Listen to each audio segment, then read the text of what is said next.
E aí nesse vídeo então a gente vai falar sobre o que, Kleber? A gente vai falar sobre o que eu te prometi no vídeo anterior, os 3 perfis genéticos da raça Border Collie. Se esse tema te interessa, você fica comigo aqui até o final, ok? E aí, pô, que massa, né? Sabe o que você devia fazer agora? Na moral, na boa. Cara, tô fazendo um mês inteiro de conteúdo exclusivo sobre Border Collie e ainda vou fazer uma maratona intensificando, aprofundando tudo que você sabia pra bugar a tua cabeça, pra você sair desse evento falando: meu Deus, eu não tinha a menor noção de que o Border Collie era tudo isso. Que até então você meio que só sabe que o Border Collie é bonito pra caramba e inteligente pra caramba, né? Então deixa o joinha aí, se inscreve no canal e ativa as notificações. Dá um reforço positivo pra esse tipo de conteúdo. Não é isso que você quer ver? Então, pra você, o seu reforço positivo pra eu saber que é isso que você quer ver é joinha, inscrição e ativar as notificações, se possível, né? Eu sei que notificação enche das paciências, né? Mas, pô, se não te atrapalha, ativa as notificações aí, tá bom? Então hoje a gente vai falar sobre esses 3 perfis genéticos, até pra complementar o vídeo que eu falei, o vídeo anterior, no qual eu falei sobre socialização de Border Collie, é pra você ter mais claro aí pra você que tipo de cachorro você tem em casa e o que é possível alcançar com ele, pelo menos com os conhecimentos que você tem até esse momento. Depois que você assistir os próximos vídeos e a maratona, você vai ter novas possibilidades e claramente também outras limitações, mas serão limitações que mesmo assim vão ampliar tudo que é possível alcançar com o teu Border Collie em relação ao que você tem hoje. Duvida? Assiste a maratona então. Clica no link aí do WhatsApp para participar da maratona que vai ser ao vivo, online, gratuita aqui no canal, entre os dias 7 e 11 de setembro. Fechado? Beleza. Então, quais são esses 3 perfis genéticos, né, que eu até mencionei no vídeo anterior? Cara, a gente tem o cachorro de exposição social, a gente tem o cachorro feito, né, geneticamente selecionado para fazer o trabalho de pastoreio, e eu tenho uma piadinha muito engraçada sobre isso, quer dizer, eu acho engraçado, não sei se você vai rir. E a gente tem o cachorro de competição de alta intensidade, que normalmente é o cachorro de agility, por aí vai. Beleza, então a gente já sabe que tem esses 3, né? E aí, só para deixar claro, tá? Eu tenho um curso específico para tutores de Border Collie, no qual eu aprofundo essa temática e dou muito mais explicações a respeito disso, inclusive já te conduzindo por um caminho que você entende como é que funciona mais profundamente o cérebro do seu Border Collie e as tendências naturais de comportamento de cada perfil. Tem material em PDF, tá bem legal. Inclusive, se você quiser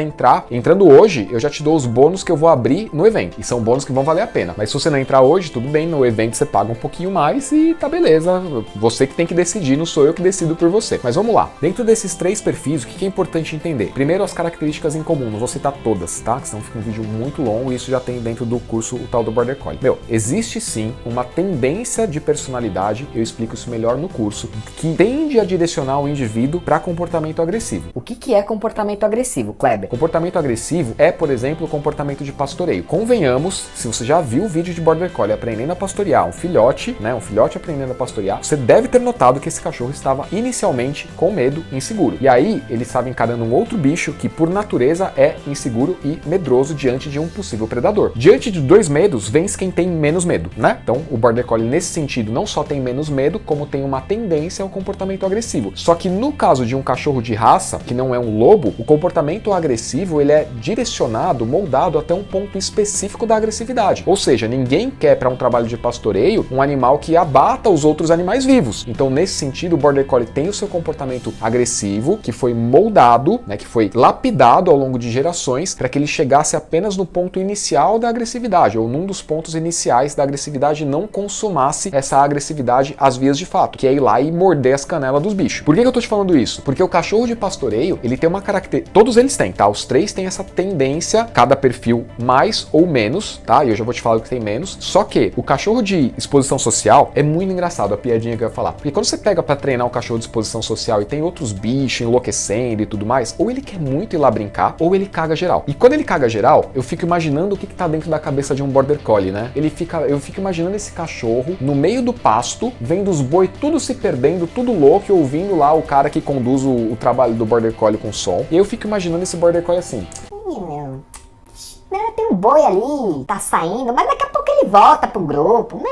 Tá tudo bem, efeito manada. É certeza, é mamífero, eles vão tudo junto. Agora ele tá se afastando, daqui a pouco ele recobra a consciência, ele vai junto com os outros, não precisa fazer nada. Não sei porque que esse cara tá O cachorro da exposição social é esse. Ele não esquenta a cabeça, sabe? Ele não tem muito essa coisa de, tem que treinar, tem que performar, Não, o negócio dele é estar com as pessoas, é estar com os cachorros, às vezes nem pra brincar, mas só estar, né? Até meio que, guardadas as devidas proporções, meio que parecido com o Golden, né? Que Golden adora um oba-oba, né? Golden adora maior, um fuzuê, né? Só que o Border Collie tem ainda a sua sensibilidade, uma sensibilidade visual, uma sensibilidade auditiva, que são mais aflorados do que o Golden, né? Já que eu falei de Golden. Então, a gente tem esses dois perfis aí até agora, né? O do pastoreio tem essa agressividade mais moldada para um comportamento inicial, conduzir um trabalho, e a gente tem o da socialização, que esse ímpeto dele de agressividade tende a ser mais moderado, exceto se houver um problema de socialização, que aí esse potencial aflora mesmo, tá? Realmente aflora, é aí que você tem o cachorro que tem muita dificuldade de viver socialmente em paz no mundo. Mas ainda assim é mais difícil acontecer essa dificuldade ou essa dificuldade tão intensa com esse perfil da exposição social do que com os outros dois. Ok, então qual que é o outro cachorro que tá faltando? Aquele de competição, né? O de esporte, aquele que vai fazer o agility. O que é esse ímpeto de agressividade que é tendencioso da raça? E pelo amor de Deus, já deve ter alguém jogando tomate na tela. Eu não estou dizendo que a agressividade... Você nem conhece o meu cachorro, ele é super bonzinho. Realmente eu não conheço o seu cachorro porque eu não sei quem é que está assistindo. E eu não estou falando mal do seu cachorro, inclusive eu poderia defender um ponto muito positivo a respeito da agressividade. Um cachorro, por exemplo, de exposição social que tem quase zero ímpeto de agressividade, morreria na natureza. Olha só que interessante. Por quê? Porque ele ia ver um coelho e ele ia... Ai, cara, na moral, não tô com tanta fome assim não, bicho. Daqui a pouco passa alguém aí e joga um tomate pra mim, ou joga uma cenoura, sei lá. Eu pego no ar aí se jogarem alguma coisa. Entendeu? Então, cara, a agressividade ela tem um papel na vida, né? E o mamífero tem comportamento agressivo, eu e você também. Uns mais, outros menos. Feita essa ressalva, onde vai a agressividade do cachorro de alta performance, de esporte? Cara, vai exatamente nessa motivação pela atividade de alta intensidade. As vias dopaminérgicas de um cachorro feito para competir, elas são extremamente ativadas, elas são, como que se diz isso nas neurociências, meu Deus? É extremamente, é ativada mesmo, né? Elas são muito sensíveis à possibilidade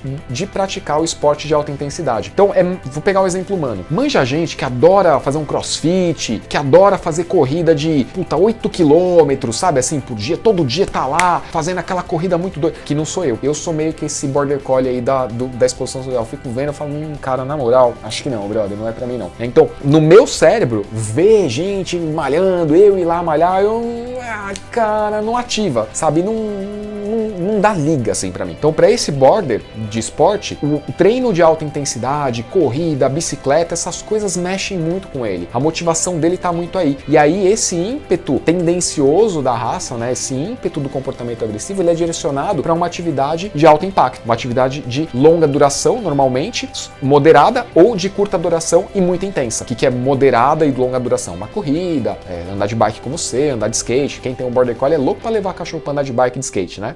Então, dá para fazer, com esse daí principalmente. E ele não vai ficar te desviando do caminho querendo pastorear os veículos, porque tem uma coisa do caminho neurológico do cão de pastoreio, que quando ele entra na atividade de alto impacto, o caminho neurológico dele é tendencioso a pastorear, a controlar movimento. Então, para esse daí, o treino tem que ser mais refinado do que para o cachorro de esporte. E o que é a atividade de alta intensidade e curta duração? É o treino de agility. Cara, são poucos minutos ali que o cachorro dá tudo de si.